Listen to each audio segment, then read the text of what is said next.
on episode 12 of Pilot Season Cartoon Edition. We step into the outrageous, unpredictable beginning of a television phenomenon with South Park, Cartman Gets an Anal Probe. In this wild and unforgettable pilot episode, the quiet mountain town of South Park is thrown into chaos when strange lights appear in the sky and Cartman has a bizarre encounter that no one can ignore. As Stan, Kyle, Cartman, and Kenny try to make sense of what's happening, the episode introduces the crude humor, offbeat energy, and fearless style that would make South Park one of the most talked about animated series of its time. It's strange, hilarious, and completely unfiltered. The kind of opening episode that lets you know right away the show was never going to play by the rules. This is South Park. Cartman Gets an Anal Probe.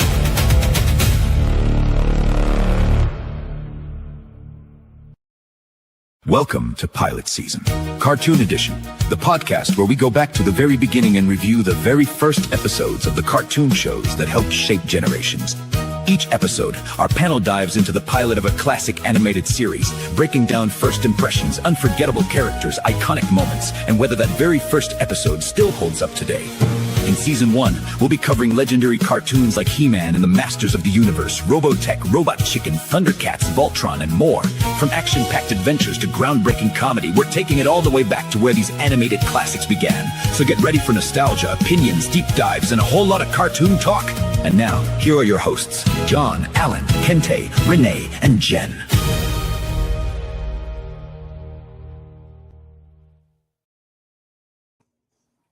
Hello and welcome to an all-new episode of Pilot Season Cartoon Edition.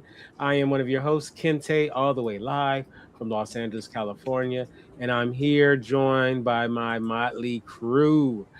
A couple of our crew members are not here today. Renee is not here, but she will be back next week, and John couldn't make it as well. So, to help us with our show and to add some added gravitas, we brought in the one and only Olaf. How you doing, Olaf? I am doing great. I'm excited to be back on the air again. It's it's gonna be good. Yes. And we're gonna get you to put at least a profile picture up, so that we don't want to scare people off. No, it's like if you put up that picture of you and the puppies, Olaf, people will love you. You'll get love letters. Oh, okay. Just not from cats. All right. Also joining us is the one and only Alan Carter Comics himself. How you doing, man? I'm doing great. I'm excited for this one. This is basically my high school years. All right. Okay. Dang, I'm old because I was way out of high school when this came out. All right. So Jen, how are you doing? The one and only Jen. I'm doing really good. I'm expecting to be a little bit unpopular on this podcast, and possibly the next one, but I'm ready. I'm ready. All right. Well, you can never be unpopular. Everybody. You're like Raymond. Everybody loves you. You're not gonna be unpopular to me, Jan. It's like you're still my favorite. Oh, thank you. I promise I'll send you some chocolate later. Oh, okay. Awesome. Wait a minute. Matt and Trey called in. They're pissed already. Oh no! Oh no! Seth MacFarlane called in too. Oh, he's pissed too. So. I'm in trouble. All right. So before we go on with our review, let's take a look at the leaderboard. Still number one is Avatar: The Last Airbender. Number 2 is Afro Samurai. Number 3 is Robot Chicken. So we'll see if our shows today can crack the top 3. Can I just make a comment? Sure. What a combination of shows to have as the number 1 choices, as the 1, 2, and 3. That is one of the most eclectic mixes of both genre and animation styles that I think I have ever seen. So good on us. Yeah, no, I agree. Yeah, and one thing that I like is that we're doing the classics and the newer classics as well. So it's so funny because in my mind, I still think of South Park and Family Guy as newer shows. It shows you how old I am. And they're like, what are they like 30 years old or something crazy, you know? So, because these are not what I grew up watching, me personally. So it was, so I'm not going to date myself. Well, that's Because good because Renee would get jealous. right. So, but yeah. All right. So, you know how we like to do it. Before we get into the actual review, we like to do a little brief history of the program we're going to be talking about, which is South Park. Here we go. South Park was created by Trey Parker and Matt Stone and premiered on Comedy Central on August 13, 1997. The series grew out of their earlier animated shorts, especially The Spirit of Christmas, which helped attract attention for its crude cutout style and outrageous humor. What began as a low-budget construction paper look quickly became one of the most recognizable styles in television animation. Even after the show moved to computer animation, it kept that handmade cutout appearance. Produced by Comedy Central, and later through Parker and Stone's own production company, the show became known for its fast production schedule, sharp satire, and willingness to tackle current events almost immediately. Set in the small town of South Park, Colorado, the series built its identity around shocking comedy, social commentary, and the everyday misadventures of four kids. Over time, South Park became one of the most influential adult animated series in television history. Main cast and who they played: Trey Parker, Stan Marsh, Eric Cartman, Matt Stone, Kyle Graflowski, Kenny McCormick, Mary Kay Bergman, Lyon Cartman, Shelley Marsh, Testa Berger, Isaac Hayes, Chef.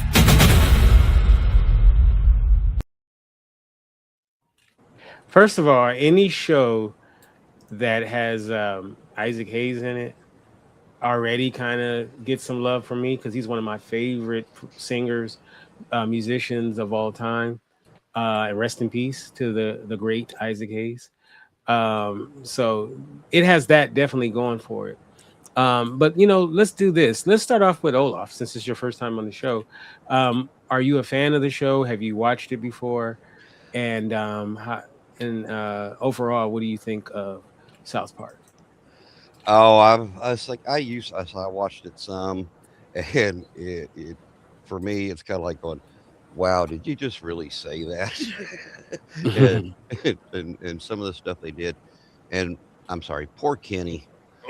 Kenny. It's like Kenny got, how many times did Kenny get killed? Right. So, but it's kind of a funny show. I always liked it. Oh, okay. All right. What about you, Alan? Had you? Well, you said that this was your childhood, so talk about your experience watching it, and what you think of the show.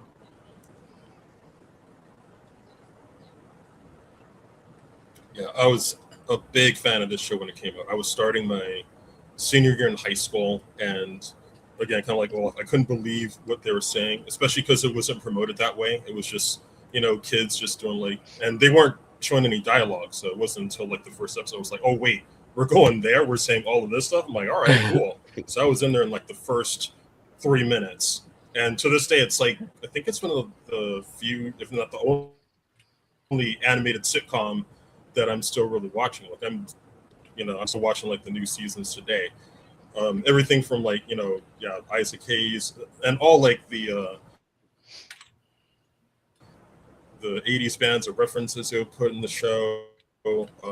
Also, my parents were big Isaac Hayes fans, so my mom was a big fan of the show, just because of the show, but also because Isaac Hayes was there. So, and a lot of people knew Isaac Hayes now from being Chef if they didn't know him as a singer. So I got 2 generations who knew who he was. So yeah, all in all, this is just an awesome show, and this was a great start because in the first 2-3 minutes, I'm like, yeah, I'm set. This is gonna be my show.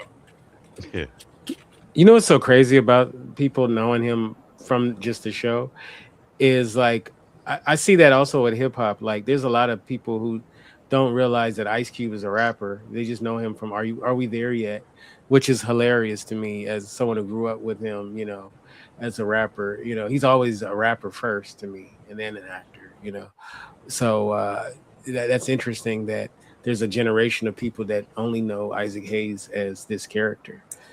Which he left the show when they started messing with Scientology, because believe it or not, Isaac Hayes was a Scientologist, which is crazy.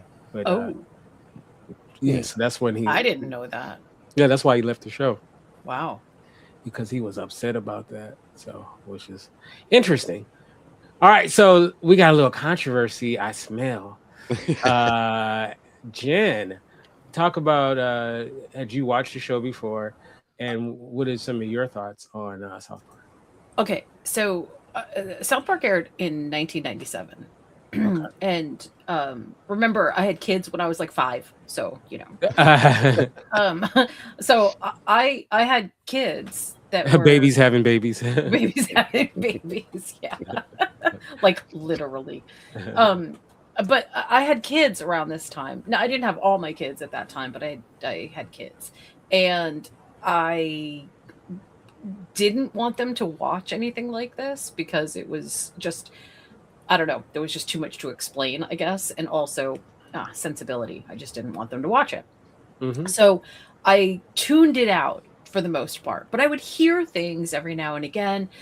How can you not? It's like water cooler talk in entertainment, right? And I would hear little things and they would be completely out of context. So I got this really bad feeling about, ew, I don't ever want to watch this show. It's awful. Okay. And then fast forward to, I don't know, maybe 6-7 years ago. Sorry, 6-7 for all you middle schoolers. And I got super sick one summer, and I basically binge watched like every season of South Park, and I felt like I had missed a whole piece of iconic Americana humor. It took me so long to catch up on this. And by the time that I did, a lot of stuff was already out of date, although still really very relevant. And I kind of feel bad that I missed out on so much of it. Now, in the meantime, I other shows kind of tried to take off on South Park's edginess, and they sort of failed at it. And we'll get to that later, but I was super impressed with South Park as a grown-up adult. I think if I had watched this when I was a little bit more impressionable, I don't know how I would have received it. So I'm really glad that I waited. And the pilot episode is sort of a perfect baptism into this type of satirical, only possible in this country lore. So that was my take. When you said I got real sick, I thought you were about to say how like the show made you sick or something. Oh no. No. No, I think the show actually got me through being sick because it was just on every single day for weeks. Right. Well, you know what? That's a good commercial. Forget Robitussin, South Park. Now I'm gonna throw out there. It's like when you're talking about this, you're dating yourself and everything like that. I watched some of South Park, but I was in my late 30s when it came out, so it wasn't like growing up with it. But it still thought it was good, funny. Now this pilot, which I'm not someone who watched South Park. I saw it like here and there. Some of the when there would be like an episode that everybody was talking about, I'd watch it, but I wasn't someone that routinely watched it. So this was good for me to watch it. I had never seen the pilot before, Wow. This was first. You have to realize this show came out in 97. Yeah. And I graduated in 95. 97, I wasn't watching no cartoons, and you know what I mean. Like I was on my grind, you know what I mean. So a lot of stuff that kind of came after high school, I just didn't really follow much. You know what I mean? Like a lot of that stuff. So Family Guy, all of it, a lot of this stuff. Like I didn't. Let's just get it out the way. I get people always are like shocked when I say this, and these are not TV shows, but I've never seen a Toy Story movie or a Shrek. You what? Oh my I God. know. I've never seen any of them. I can tell you the cartoons, movies that I've seen so much easier than the ones I haven't seen because the list is like I just haven't seen a lot of them. I mean, now all up to when I became an adult, I watched Little Mermaid and Beauty and the Beast and all that stuff, Lion King, but like the Pixar stuff and all of that, I really didn't watch. I didn't really watch that stuff. I've It seen. is so obvious that you don't have kids. No, I don't. I definitely don't have kids. I'm gonna tell you what I have seen. I've seen Cars, Yeah. and only because I went to like a party of someone's family, a family party, and there was kids, and they had it on. I saw Madagascar the same way. I saw Monster House because I fell asleep on the sofa and I woke up as it was starting, and I just stayed with it. Which people always think you haven't seen Toy Story, but you've seen Monster House. It's like, hey, it was in the middle of the night. I enjoyed it. I just haven't seen a lot of those movies, and I'm so behind. I haven't seen Frozen either. I just know the song "Let It Go." because How I've heard dare it. you? Wow. How know. dare you? You're missing seen Frozen? Olaf's. Yeah, you're missing I his know. like debut performance. It's like all those shows that you've mentioned, I watch them and rewatch them all the time. All the Toy Story, all that stuff. I watch all that stuff. I was at it when those came out. I just, what I'm saying? I just wasn't into it at the time. And not that, and I think they're probably really good. One day, I haven't seen Harry Potter. I haven't seen good Lord. Twilight. And I got tricked into seeing Hunger Games, the first one. I got tricked because this girl told me, oh, you'll like it. This is like the Illuminati and this and that. And she made me think, I was like, oh man, this sounds deep. And when I saw it, I was like, this is like a chick action flick. I was like, this sucks. I didn't like the Hunger Games movie. But You didn't like the okay. no, I didn't think Okay. so. The sad thing was when the black girl dies. That's pretty sad. Yeah. And then people were mad about it, which was Different anyway. strokes. But Different- anyway, so I'm just saying. So some of this stuff, I'm, I'm learning on this show, right? Because our season 2 premiere is going to be SpongeBob. I haven't really watched SpongeBob, so and yeah. Oh boy. Yeah, I just saw this documentary about SpongeBob, and I was like, dang, I should have put this on the first season because it was really interesting, the documentary. But anyway, let's get back to South Park. I know somebody's at home like, I thought you were going to be talking about South Park. So all right, so I digress. But anyway, let's talk about this first episode. Cartman gets a anal probe, which I always think is so funny trope about aliens that they travel from thousands, trillions of miles or whatever just to play with people's booty holes. I just always think that's just the funniest thing to me. Like they're intergalactic freaks. Like, what's the point? And I like how it just kept being this thing that Cartman was like, clearly something happened to him. And he's just like, nothing happened. And as he's shooting out fire from his butt and all kind of crazy stuff, I'm sitting there crying, laughing. It was quite hilarious. So let's talk about the plot of the show. We'll start off with you, Alan. Cartman gets an anal probe. What did you think? And did you remember this show from back when you saw it? This episode. Yeah, I did. And this episode, there were a few things, because it's been a while since I've seen the pilot, but when I saw it, like everything just came back. There were a couple things I didn't notice, like some I think there was like part where like a cow was like actually shaking its head when saying, "Oh, well, you know, there's something going on." So even like the cow was like we're having like humorous moments. But yeah, just everything about it, like you know, just introducing like you know all the characters and you know early Cartman about like what he's about, like people like making fun of him, but like yeah, the whole plot just about, especially him just denying it the whole time, like to the point where the satellite is coming out of him, and he's like, "Yeah, whatever, guys." Like big joke, like no, there's like an 8-foot satellite coming out of you, and all like also the side characters too, just like Officer Barbrady, the policeman, like he was, I forgot how funny he was, and throughout the series you don't see him all that much, but when he's there, he's just so awesome, and even like just a little like the small gags, like his the police car door says to patronize and annoy. Like all that stuff was just awesome. Patronize and annoy. That's hilarious. What do you like? Did you like the plot of this pilot, Jen? Actually, I did.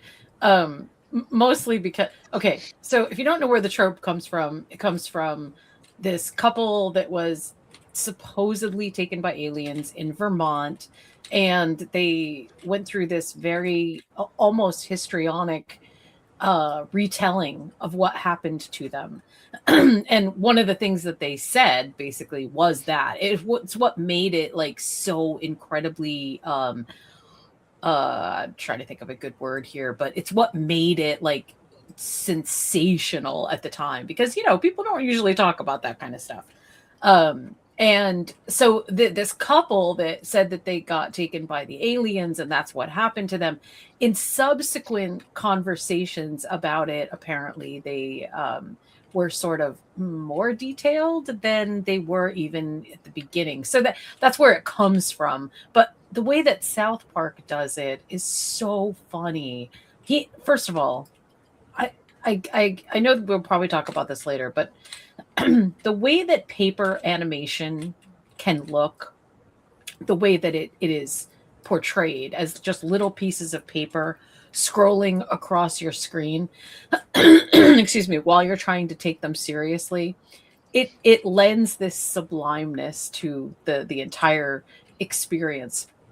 But more than that, listening to little kids talk about these experiences as if they are the most important thing on the planet is also just this. The only way I can say it is it's a sublime experience. And so this sets South Park up. If you think you know South Park and you haven't seen the pilot, you should watch the pilot, because it definitely sets the whole tone for the entire series up really well. Let me ask you a side question, Jen. If your man is abducted by aliens and he's anal probed, does that count as cheating? No.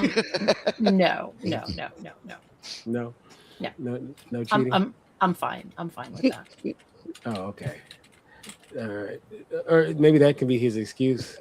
It was aliens that did it. I mean, you know, if you got to have an excuse, that seems like a good one. All right. So, what about you, Olaf? How did you like the plot of this episode? I thought it was just hilarious. You know, with Cartman, you know, denying the whole time, no, there's nothing, and you know, then he starts farting fire and sets the other kid's head on fire, and that little kind of robot thing come out and looked and was like shaking his head like, hey. Oh my God, that was so funny. And the whole time, no, it was a dream. It was a dream. Just denying it the whole time. But oh God, with the cows, you know, they I was like with the cows, they ran off and tried to get on the train, and then the engineer was like, no, this is a people train, not a cow train. You can't get on here. and then poor Kenny. Oh, like I said, poor Kenny got killed. Yes. Actually, that's a good. We're gonna jump around. Let's talk about the Kenny getting killed, which was a shocker. It was a shocker. I was like, they killed him in the first episode. So what do you? We go back to you, Olaf. What do you think about the whole "they killed Kenny" trope, or not trope, thing that they do constantly on the show? That's what I said. In other words, Kenny has been killed. I don't know how many times. It's like the one, you killed Kenny. No, he's still alive. Yeah. Well, in the pilot, he first he got got run over, and then he got run over by the cattle. And then he got run over with a police car, and then they're like, he's dead. He's dead. No, he's not dead. He's not dead. No, yeah, he's dead. They pull his head off. Like, See, he's dead. he's dead. He's dead. No, he's not. He's just sleeping. So in the second episode on, he's a zombie basically. Yeah. Right? He's been reanimated. Oh, Yeah. he's the original Walking Dead. There you Yeah. go. There Wow. you go. Yeah. So what about you, Alan? Do you like the Kenny? They killed Kenny. And what's your favorite Kenny death scene? Oh man, I think there was I think it was like their first Christmas episode they did, and I'm trying to remember like exactly what they did, but I think it was one of the best ones. I will say that while I wasn't the biggest fan of, I knew why it was there because you had the big catchphrase, "Oh my God, they killed Kenny," so that's what everyone even knew. So it got people into the show. I think I appreciated the fact that they had something to draw some people in, but for me, I think what I like more about Kenny was the fact that, because he mumbles a lot, but depending on what someone's saying to him, like when he mumbles, he's probably saying something like even more off color than the kids are, especially because there's a part in the episode where it's like, oh, hey, oh, what's this object? And then Kenny mumbles like, what? Oh, that's gross. So, like he's saying something like, it's just horrible. That was like my favorite part of Kenny. And later on, of course, they go into like his family and everything. But the mumbling is the best part for me because, of course, he's saying something that he probably shouldn't be saying. Always. Yeah. Now, does he die on every episode? No, I don't think he dies on every episode, but he Oh, dies on a every lot of episode. them. Yeah. Yeah. Poor Kenny. So let's talk about the characters. We'll start off with you, Jen. Who's your favorite character, South Park character? Butters. Butters. Okay. Yep. Now, why Butters? I don't know. I wish I could tell you exactly why, but I just absolutely think that character is great. And I mean, it's easy to call the main characters and, say that they're like the best. They certainly have the best lines. Oh, you know what else? You know who else I really love? And by extension, when I say I really love this character, I mean I really actually hate this character. Are any of the parents on this show? Because all the parents on this show should be ashamed of themselves. I mean, if you ever want to feel good about yourself as a parent, watch South Park, and I guarantee no matter what you've done, you'll feel like you are a better parent than they are. Hilarious.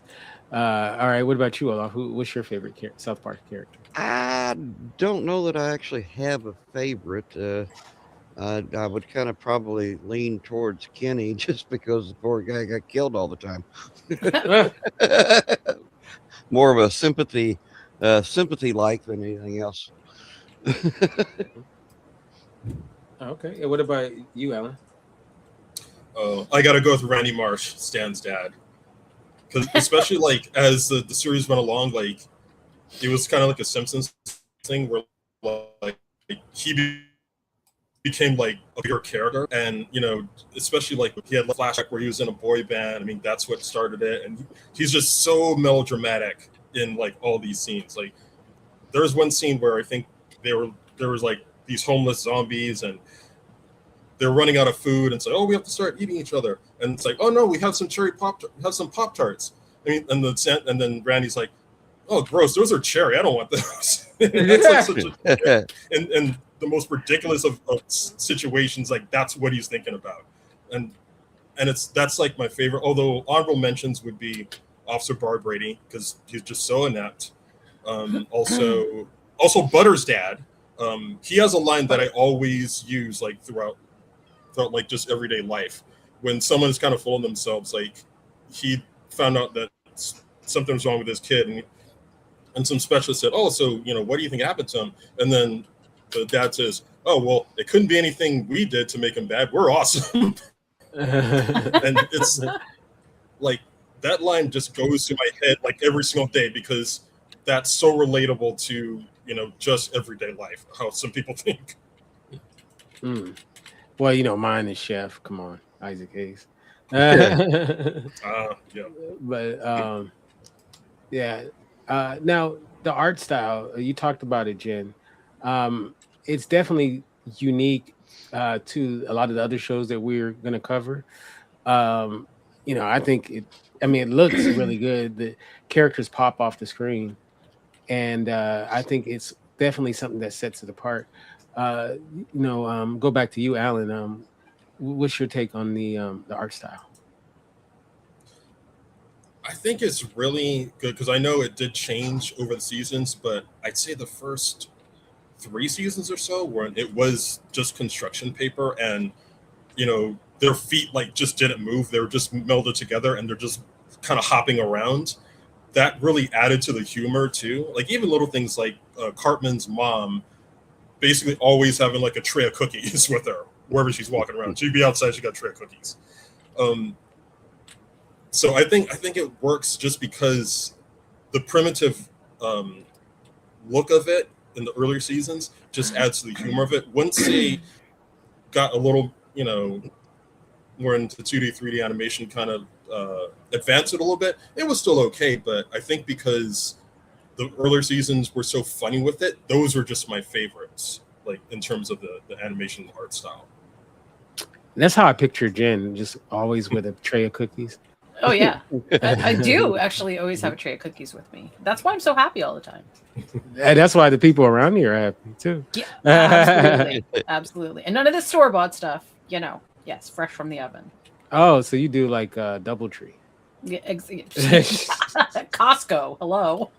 No, I say DoubleTree because DoubleTree is a hotel that's known for cookies. I know.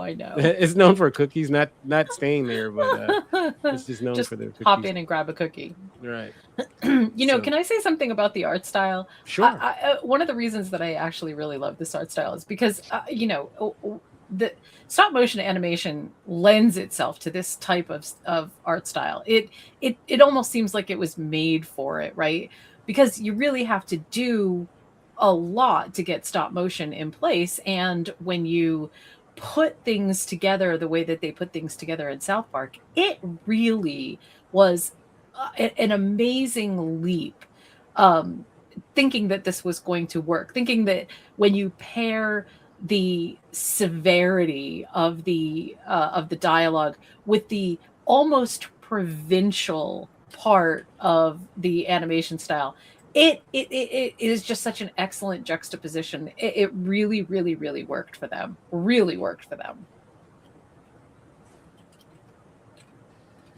All right. No, I definitely agree. One thing I remember when I first saw it, when I first would see like clips and stuff, I was like, well, that looks different, but then when you actually see it in context, you're like, man, this is so cool. So yeah, I definitely like it. Now tonight, we will be covering the rival show to South Park, which is Family Guy. Now we're not going to talk about Family Guy in this episode. We'll save it for our next episode. But there was a thing called the Cartoon Wars, which was a episode of South Park where they hammered. They did a lot of stuff in there that was actually even more impactful than dissing Family Guy, but which is so funny. So I thought it was only right to put both of these episodes, both of these shows on this day. So we're going to talk about what we think. We'll save at the end of the Family Guy show what we think about both shows. So, but we're not going to say it. Okay. We'll save that. So nobody even give a teaser of how they feel. But so we're at the point of the show where we're going to have to give our grades. All right. So let's start off with the new to the show, Olaf. What grade do you have? This is from a scale to 1 to 10, with 10 being the highest. I mean, I liked it. So I'm gonna go be generous. I'm gonna give it an 8. An 8. All right. Okay. Yeah. All right. 8. I love it. What about you, Jen? I definitely would give South Park an 8 as well. Oh, okay. A solid 8. All right. Yep. And what about you, Alan? This one's a 10. It's a 10. It Oh, was wow. Yay, 10. we got to Alan's 10. All Yay. right. Hey. yeah, hilarious. Every character was just funny. Even the cows were funny. Oh yeah. Yep. Isaac Hayes songs, just when he's trying to give the kids advice, I couldn't give it anything but a 10. Oh, wow. Yeah, I mean, we did get we did get an Isaac Hayes song in it, so I mean, it deserves a little more than that, just for that. Now, I am going to give it an 8 as well. I really enjoyed it. It made me laugh out loud. So, which I think that's the main thing, right? Is you want to be entertained by the content that you're watching. And this shows, I think it's on season 28, which is crazy. That the show. I'll be honest. This season is probably the best season they have ever had. The first one? No, this one, the one that we're on. Oh, right the now. newest one. It is so good. It's not just, really. yeah, it's not just timely. It's like the level of writing you can feel has just matured over time, and their jokes are so both undercutting and intelligent, like at the same time. They're just so amazing. Wow, that's incredible. That because like a show, for example, like the Simpsons, right? Most people will say that the show isn't as good as it once was. No way. Like, I mean, that's what a lot of people say. I mean, I would agree with The Simpsons, but not with the show. Yeah, that's pretty incredible. All right, so let's. Oh, sorry. Go ahead. I was just gonna say they're just it's almost like, and don't get me wrong, the humor's always been good, but it's almost like the current climate of what we live in has made telling this kind of humor almost just a perfect storm. So I think that's what makes it work so well. All right, so let's look at the leaderboard. So South Park, I didn't say, got a 34. So it is didn't crack the top 3, but that's pretty good. It did pretty good. So we still have the same top 3. So even with Alan's 10. So so it's funny. I have a feeling that John probably would have gave it a higher score. So who knows? Well, it still would have been outside the top 3. So, but no, it's hard to crack that top 3 at this point. It is. It's going to be super hard, and we only do the top 4 votes. So if you're in the bottom 2, I don't know what to tell you, man. Too bad, so sad. Right. All right. So let's start off with Olaf. How can we get you in social media, and should we be on the lookout for anything from you?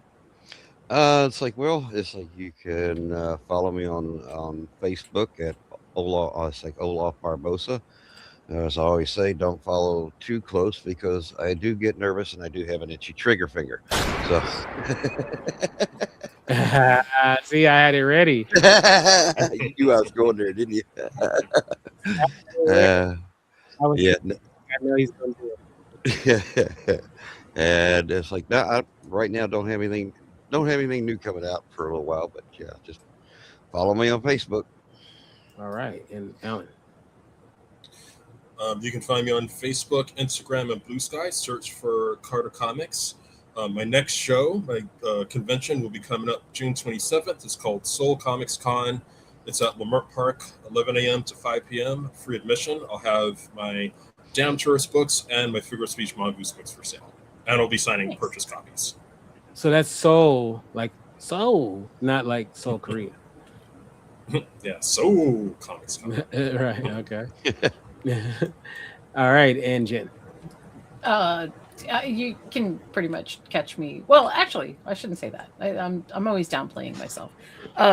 You can catch me on our newest podcast From on Sundays. That I think is going to shape up to be a really great episode this week. And you can also find me pretty much wherever Kinte is hanging around. Aw.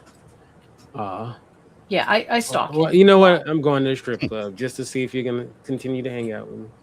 Hey, free drinks. I'm there. No problem. All right, you can get me at Kinte Ferguson on Instagram. And of course, check out coming this Monday, we're going to do our new episode of Men and Women Talk, the Mars Venus show, 6 p.m. Pacific, 9 Eastern. And we're going to talk about cheating. So if you're a cheat or you've been cheated on, you may want to check it out. Find out why you do it or why it's been done to you. So with that said, you have a great rest of your day, and we'll be right back for Family Guy.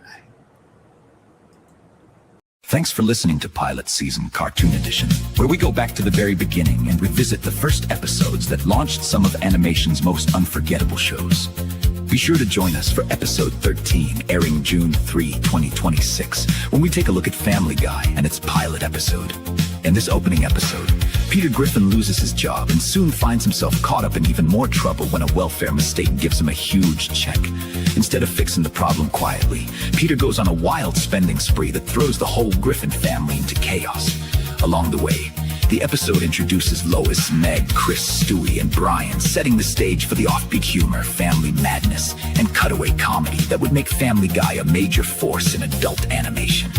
It's the beginning of a series packed with outrageous jokes, unpredictable moments, and the kind of comedy that helped it carve out its own place in cartoon history. So don't miss it. Until next time, keep watching those first episodes, keep celebrating cartoon history, and keep it locked right here on Pilot Season Cartoon Edition. Presented by Indie Radio.